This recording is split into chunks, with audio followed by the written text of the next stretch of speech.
I never expected the delivery guy to return hours after dropping off my package. What he told me at my front door ended up changing the entire rhythm of my day, and maybe even something inside me. Before I begin, tell me in the comments which city you're watching from, and if you enjoy stories like this, please subscribe to the channel and give this video a like. Now let me take you with me into the moment everything shifted. I had been having one of those slow, gray mornings where nothing quite feels right, the kind where the coffee tastes a little flat and the house feels a little too quiet. At my age and living alone, I've grown used to these gentle silences, but sometimes they settle over me heavier than I expect. That morning, I kept wandering from room to room, touching little things on the shelves, as if they might reassure me that the day had potential. Around 10, the doorbell rang. I wasn't expecting anything, so the sound jolted through the house. When I opened the door, a delivery guy stood there with a box in his arms. He was maybe in his late 30s or early 40s, wearing the usual uniform but with a warmth in his expression that felt unusual for someone rushing through a morning route. His eyes had that honest look, the kind you don't see much in rushed exchanges. He confirmed my name, handed me the box, and smiled in a way that felt like it landed somewhere deeper than just polite customer service.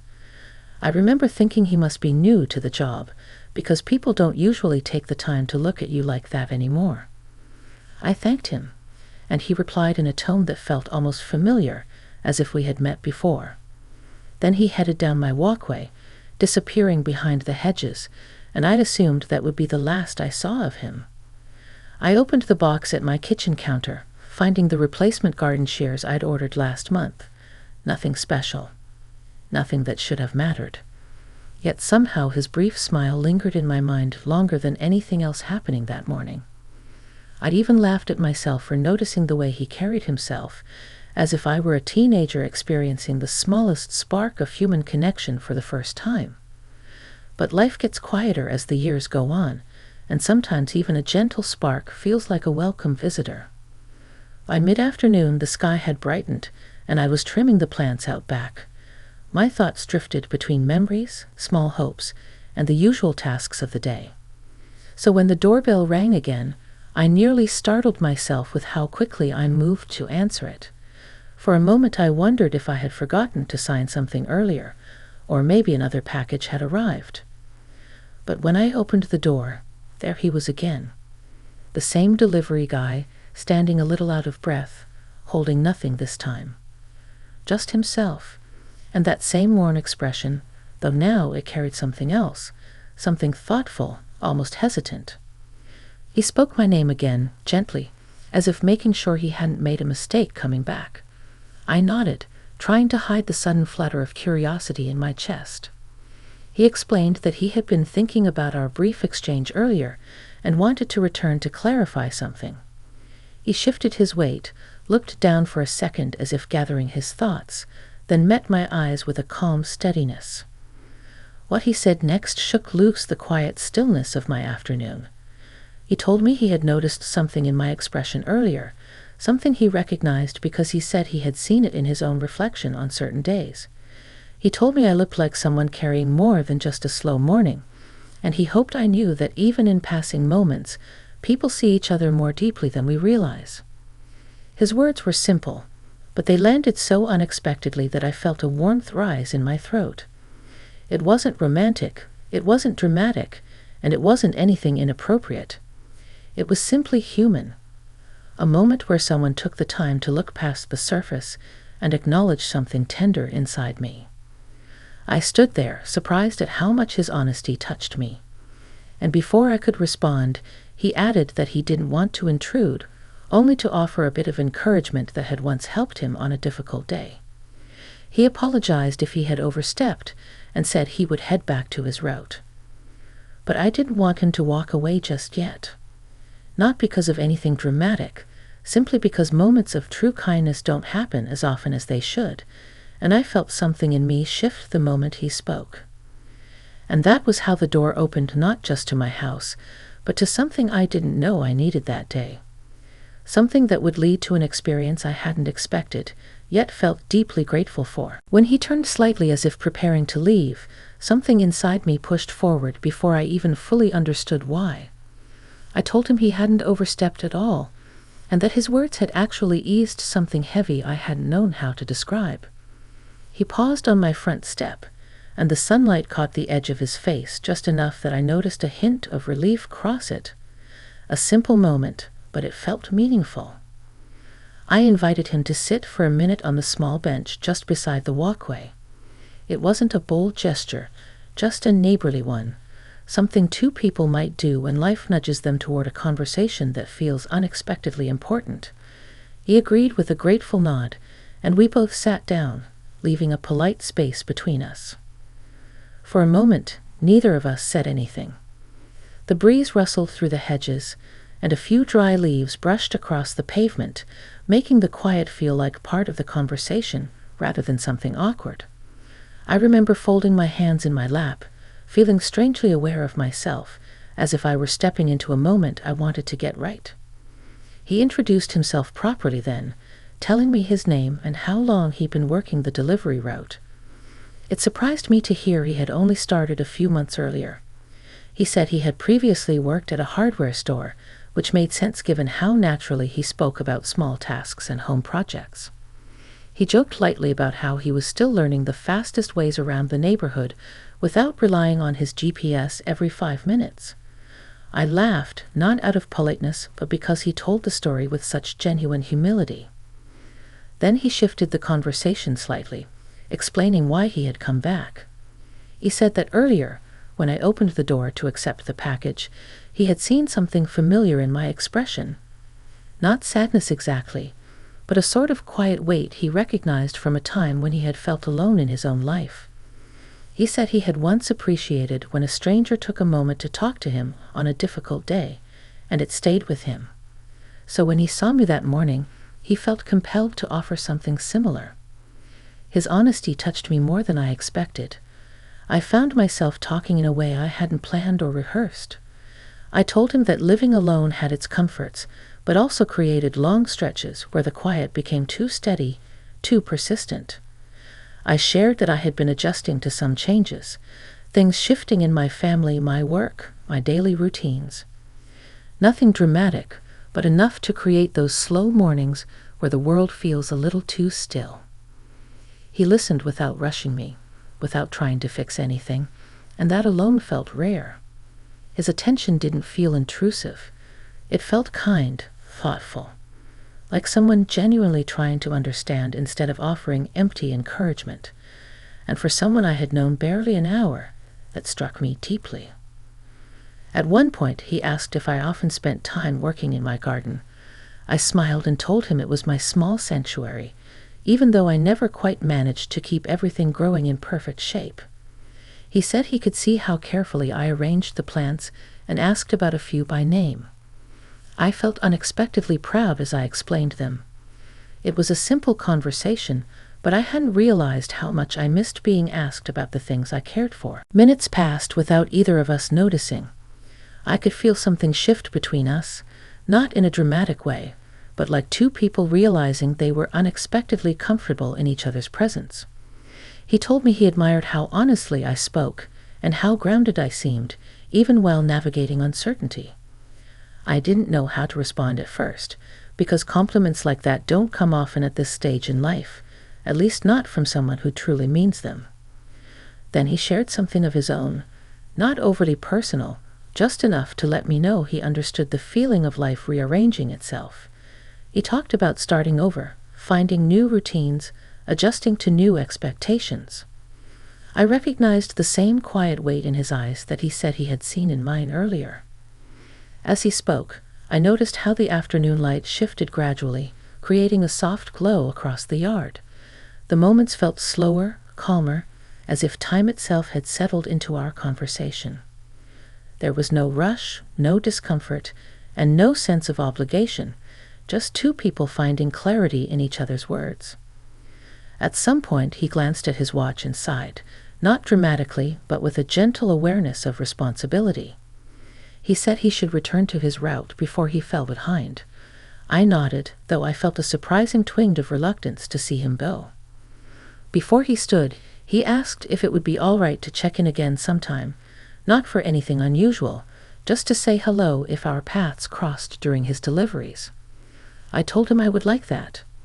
And as he walked down the path again, I watched him go with a quiet sense that something inside me had shifted. Not a whirlwind, not a grand revelation, just a steady, meaningful change. What I didn't know then was that his simple promise to check in again would unfold into something that would challenge and deepen the way I understood connection at this stage in my life. Something that would continue far beyond that quiet afternoon. The next morning felt different from the moment I woke. I couldn't quite explain it, but there was a new kind of anticipation in the quiet of the house. Not excitement exactly, but a lightness, as if someone had opened a window somewhere and let in a softer breeze.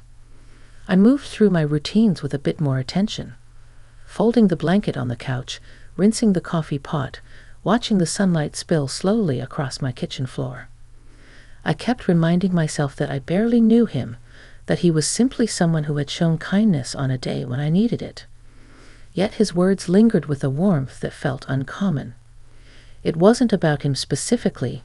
It was about being seen, truly seen, in a world that often hurries past people without noticing their quiet struggles. By late morning, I found myself outside trimming the garden again, even though it didn't really need more trimming. I think I just wanted to be where the world felt open, where the air moved freely and the quiet felt less heavy. Every now and then, I'd glance toward the street, telling myself it was just habit, nothing more. Around noon, I heard the low rumble of a delivery truck turning onto my street. I pretended not to notice, continuing to gather small clippings from the ground. The truck slowed, then it parked. My heart picked up just enough that I scolded myself silently for being affected by something so simple. But when I heard his footsteps approaching, steady and familiar, I felt a smile forming before I turned around. He was carrying a small padded envelope this time. He held it up with a playful shrug, saying he wasn't sure if it was meant to arrive today or tomorrow, but the scanner insisted it was time to deliver it. I knew he didn't control the schedule, but the way he said it made it feel like the universe had chosen a moment for us to cross paths again. I walked toward him, brushing leaves from my hands, and accepted the package. It contained a set of replacement bulbs I'd forgotten I ordered. Nothing important. Nothing that justified the little flutter inside me. Yet I felt grateful in a quiet way for the coincidence of the timing. He asked how my morning had been, and I told him honestly that it had felt brighter than the day before. He nodded as though that answer mattered to him. Then he glanced toward the garden and asked if he could help with anything before continuing his route. I hesitated, not wanting to impose, but he insisted gently, saying he had a few minutes to spare. We walked to the side of the yard where I'd been struggling with a stubborn patch of overgrown vines. He crouched down and studied them like a small puzzle. I watched as he worked the tangled stems free, explaining his method as he went. There was something surprisingly calming about the way he focused, patient, steady, unhurried.